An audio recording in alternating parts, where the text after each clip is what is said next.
Good morning. I'm Charles Kuralt, and this is Sunday Morning. In the year 1925, a young pianist left Russia to seek his fortune in the world. His visa granted him permission to be gone for 6 months. He was gone for 61 years. He returned last week, carrying his American passport as the great celebrated pianist of the world. This morning, at one of the most eagerly anticipated musical events of this century, Vladimir Horowitz will play again in the country of his birth. In just a few minutes from now, at the age of 81, the last of the dazzling, romantic virtuosos of the piano will step onto the stage of the Great Hall of the Moscow Conservatory, and there will be a climax of memory and of emotion. We invite you to join us for a 2-hour Sunday morning broadcast with Horowitz in Moscow.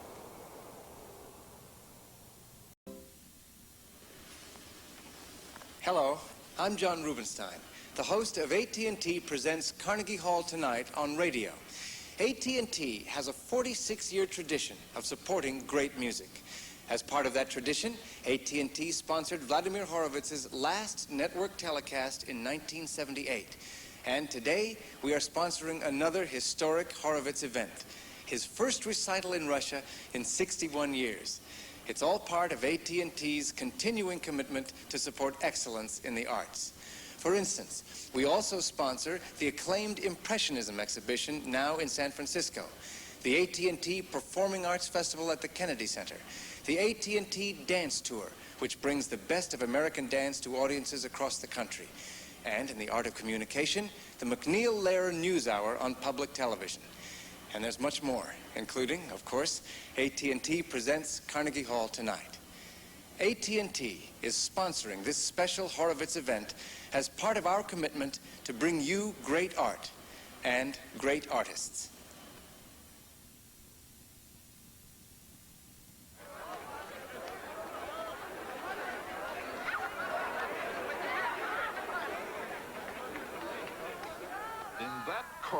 In the middle of that crowd was no Mick Jagger or Robert Redford. There was only a small, rather homely 81-year-old man, an American, who was born a Russian Jew.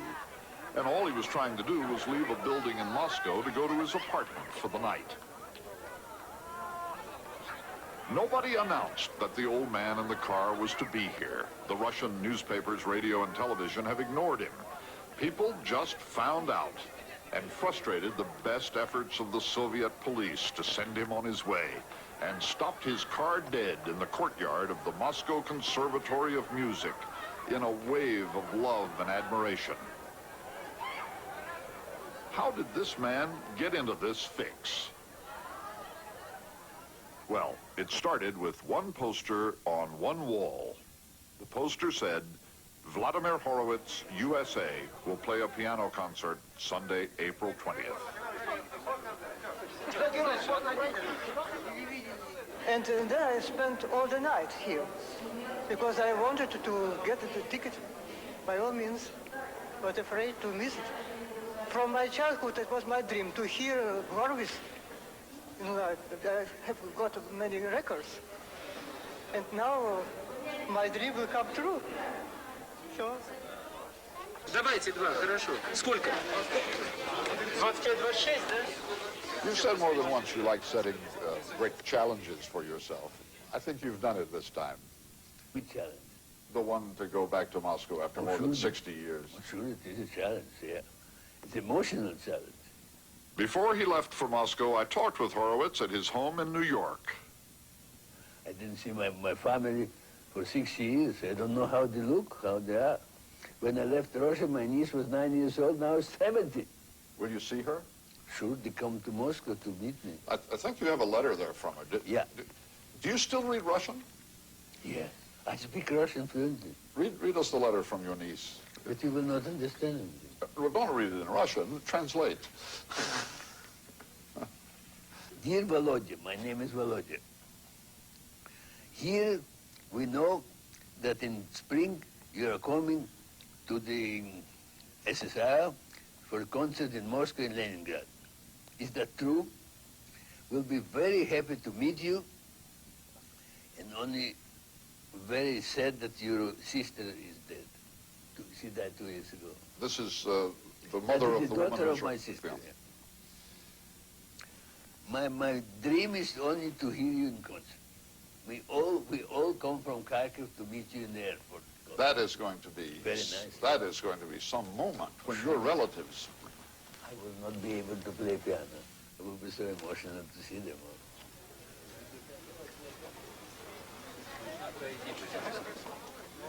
At the Moscow airport last week, in the hubbub of flash guns and television cameras, 70-year-old Helen Dolberg, whom Horowitz last saw when she was 9, did make her way to the side of her celebrated uncle. And for a time there, the American ambassador and the other official greeters were ignored as the two long-separated Russian relatives renewed acquaintances.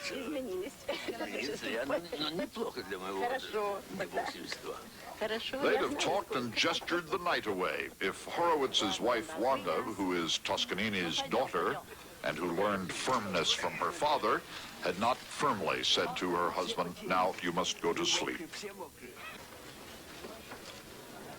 Vladimir Horowitz left the Soviet Union in the turbulent early days of the Russian Revolution with a few dollars stuffed into his shoes, a pianist unknown outside his own country. He has returned with all the honors the world can give the most passionately talented. The Soviet government is pretending he isn't here at all, but the word has spread. The Russian people know he's back. They know.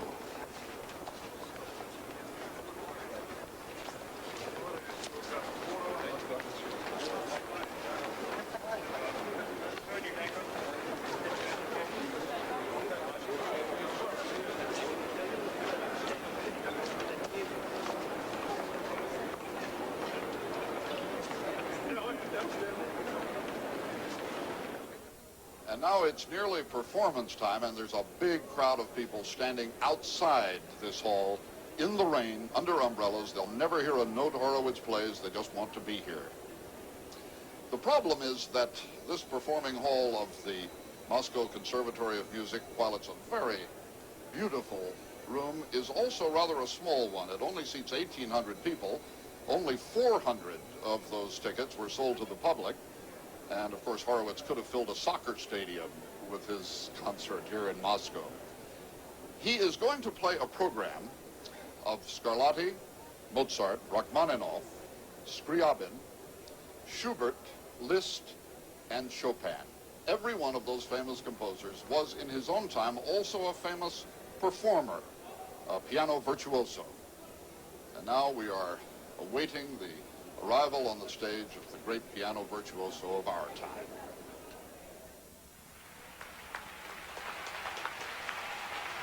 And here he is, dressed in his cutaway and striped pants, looking like a performer of the last century, and the audience is on its feet, applauding this man who last played the piano in this room more than 60 years ago. He will begin with 3 short, beautiful sonatas by Scarlatti.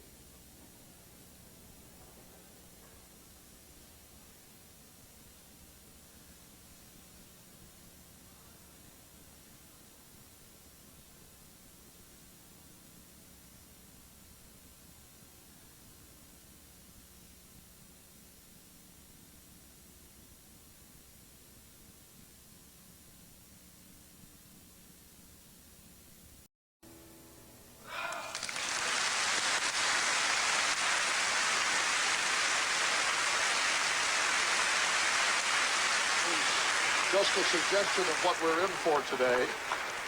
Next comes one of the most powerful piano pieces Mozart ever wrote, the formidable Sonata in C major, full of contrast, very hard to play.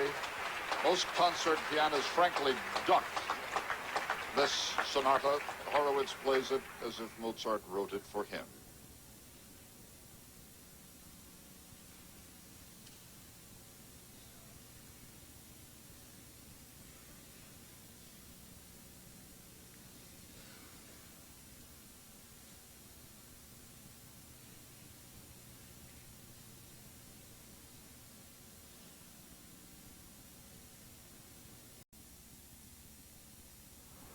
Here outside the hall where Horowitz is playing his concert today gestures the great Tchaikovsky.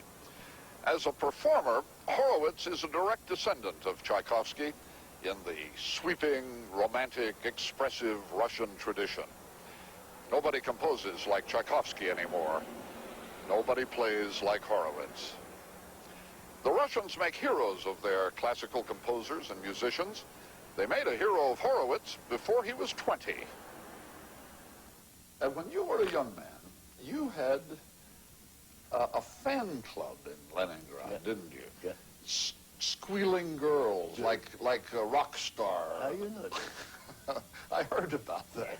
Yeah, They even came backstage and clipped the tails of your tailcoat right, yeah. for souvenirs. Yeah. You must have been a matinee idol.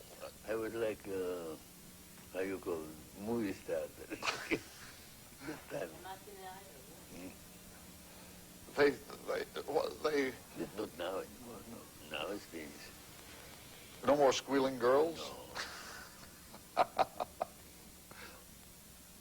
This is a conversation we had in the Horowitz living room in New York before he and his wife Wanda departed for Moscow. He talked about great Russians who influenced his life. Among them, Alexander Scriabin, who praised his playing 70 years ago. My uncle was a very good pupil of Scriabin, you know, the composer. And he arranged that when I was, I think, 11 years old, I played for Scriabin. And in Kiev, when he came for a concert. And Scriabin told my mother that, you know, your son will be a big, great pianist one day.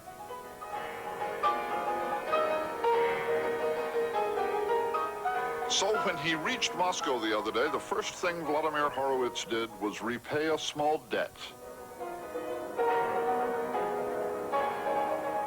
In the living room of Scriabin, who died in 1915, on Scriabin's piano, before Scriabin's daughter, he played a bit of a Scriabin étude. He'll be playing it for us when he returns to the stage in a minute or so.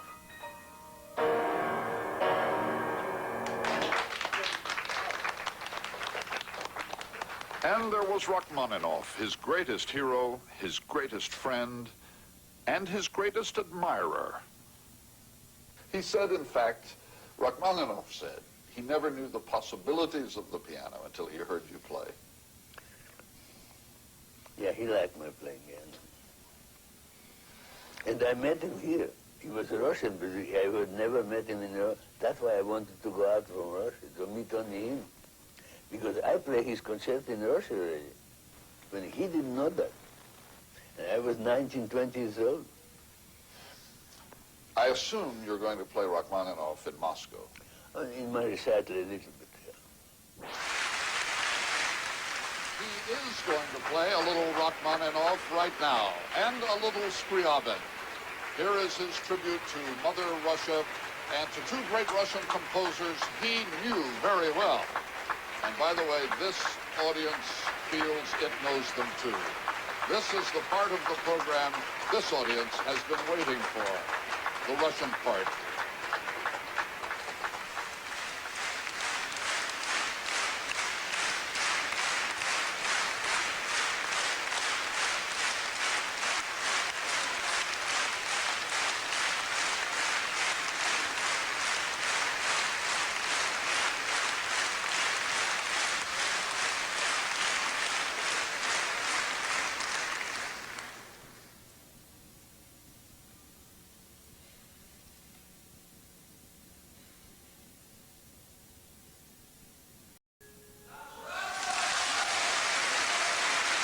Rachmaninoff's prelude in G-sharp minor, lyrical and melancholy and Russian. The composer mentioned you hear a Russian troika with its bells jingling in that piece of music. It was given a performance that was all heart, and this audience is heartily approving. Now the Scriabin Études.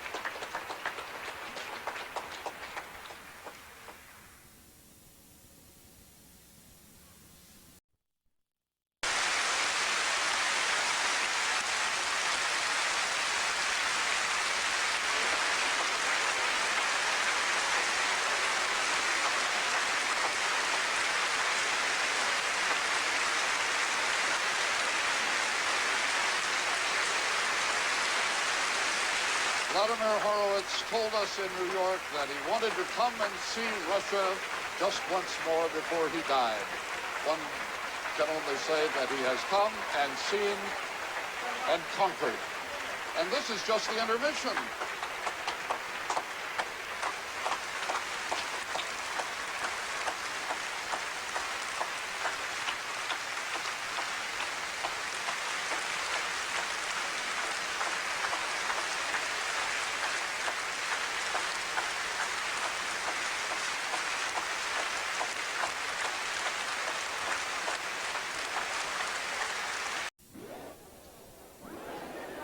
We are at intermission of the performance of Vladimir Horowitz in the performance hall of the Moscow Conservatory. We've asked Wyatt Andrews, CBS News Moscow correspondent, to drop around to our little box and put this into some sort of perspective for us. I don't know, Wyatt, from my perspective, looks like Horowitz has done what Napoleon couldn't do. He's conquered Moscow. You know, I think that's exactly the point. A lot is made of Horowitz as a man who's at the piano at the height of human talent. But I think a lot of credit needs to be given to the audience that's listening to him. I mean, not that American audiences or European audiences don't appreciate good music, but Russians are brought up culturally to appreciate classical music and Vladimir Horowitz. And for him, he's got to be backstage knowing that they're out here appreciating every single note.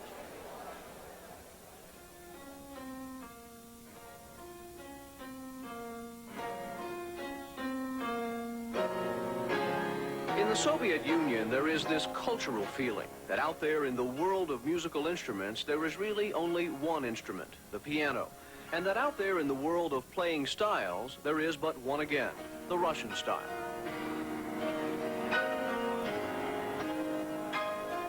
Here in this room of the Moscow Conservatory, the very building where Horowitz is playing this morning, Professor Sergei Dorensky has spent hour after hour, indeed decade after decade, teaching the style to the Soviet Union's top student pianist.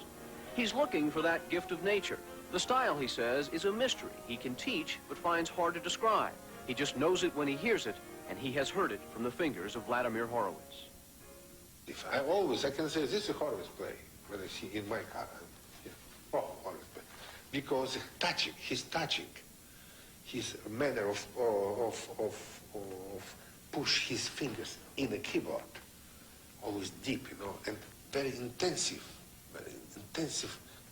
kind, quality of sound. Special Horowitz sound.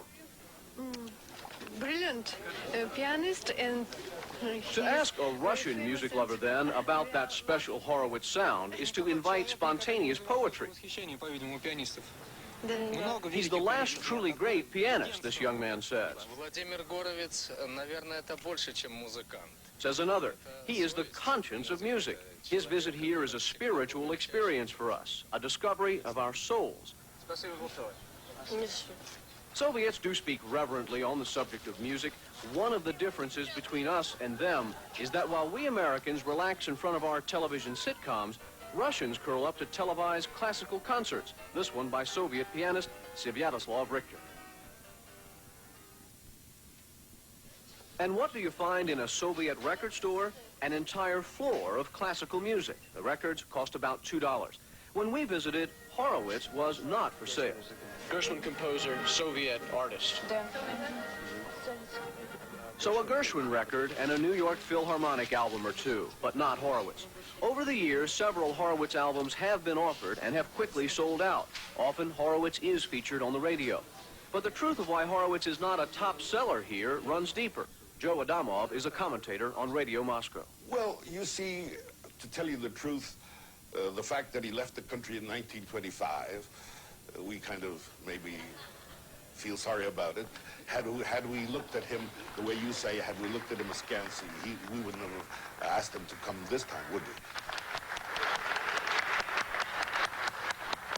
The truth is that under the current international climate, the Soviets are looking askance at Vladimir Horowitz. Authorities have shown no interest in exalting this American prodigal son. If it was just up to the officials here in the Soviet Union, the return of Horowitz to Russia would not be seen as anything special. His trip, a cultural exchange program born in the spirit of Geneva, has now come at a time of nuclear tests, a time of Libya, a time when the spirit of Geneva has all but eroded.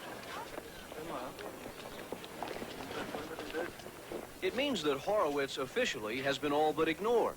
No mention of his arrival in Pravda, one scant interview in a cultural magazine. On the poster showing what's playing in theatrical Moscow, there's a blank spot for the day of Horowitz's Moscow performance. I don't know anything about press here. Horowitz gives no sense he's even aware of the snub. I'm an ambassador of peace, he keeps saying. Horowitz knows his audience is not the Kremlin, but the hearts and souls of a nation of music lovers. And as word of mouth spread this week that Horowitz was here, and as small, polite crowds grew into larger ones, it became clear Horowitz has tapped something timeless in the Soviet character that is well beyond the reach of the Kremlin, well beyond any politics. Да, это не только русский пианист, не только американский пианист, это ведь пианист земли. This, she is saying, is no American pianist, not even a Russian pianist. He is a pianist of the planet.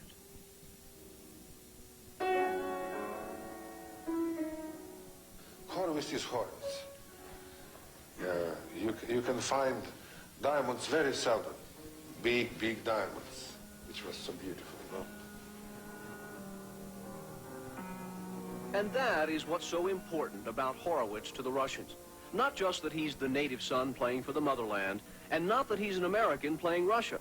His lasting gift is just his music, and the proof to the next generation that his kind of talent, that great big diamond, once existed.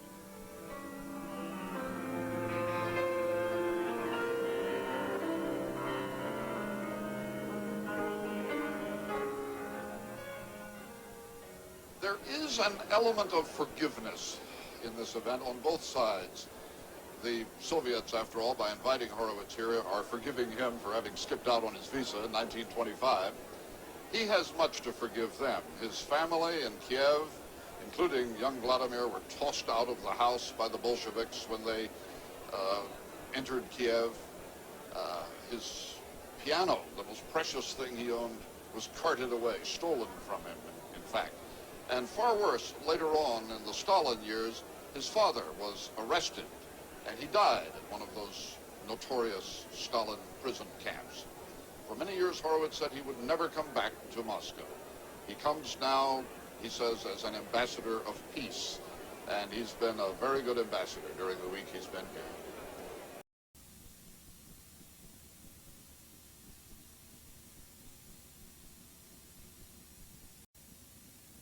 In the second half of his concert, Horowitz will play music by Schubert, Liszt, and Chopin, ending with that great old war horse of a noble national Polish song, Chopin's Polonaise in A-flat major. In the next 30 minutes or so, you will hear nuances and shadings and varieties of sound you wouldn't have thought possible from a piano. The old maestro's hit his stride now, and he's playing before an adoring audience. And here he is again.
They would keep him here playing encores all night, of course.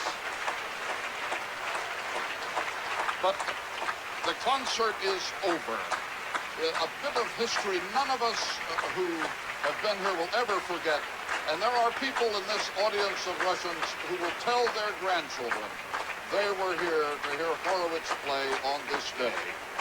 The great old master goes on from here on a triumphant, perhaps farewell tour of Europe, Leningrad next Sunday, and then on to Hamburg and Berlin and London before he returns to the United States in June.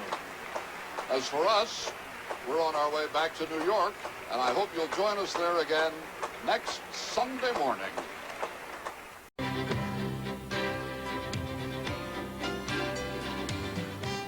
If you have a greater interest in classical music, the Library of Congress suggests these books, Speaking of Pianists by Abram Chasins, and Great Pianists from Mozart to the Present by Harold C. Schoenberg.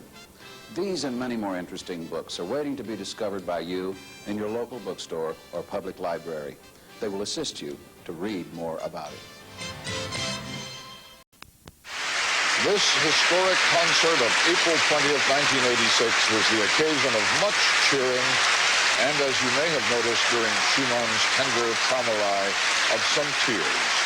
That piece of music was meant to evoke memories of childhood, and the significance of Horowitz's choice of it as an encore was not lost on the audience. None of us who were there will ever forget this concert, and there were people in the Russian audience who will tell their grandchildren they were present to hear Horowitz play on this day.